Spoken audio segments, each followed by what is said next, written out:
मैं एक नाच गीत गाने जा रही हूँ।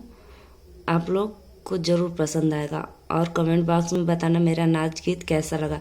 और मेरे वीडियो को ज़्यादा से ज़्यादा शेयर करना और सब्सक्राइब करना, लाइक करना और कमेंट बॉक्स में बताना मेरा नाच गीत आप लोग को कैसा लगा।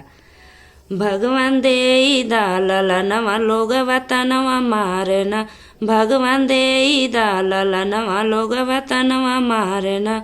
सास मारे तनवा ससुर जी मारे तनवा, तनवा ओनहु मारना, तनवा ओनहु मारना। जे करे संग में सिंदूर दानवा, तनवा ओनहु मारना। भगवान दे दाला नवा लोग वतनवा मारना, भगवान दे दाला नवा लोग वतनवा मारना। जेठ मारे तनवा जेठानी मारे तनवा, तनवा ओनहु मारना, तनवा ओनहु मारना। जे करे संग में सिंदूर दानवा, तनवा ओनहु मारना।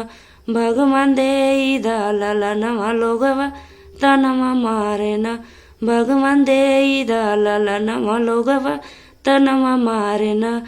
देवर मारे तनवा देवरानी मारे तनवा, तनवा ओनहु मारना, तनवा ओनहु मारना। जे करे संग में सिंदूर दानवा, तनवा ओनहु मारना।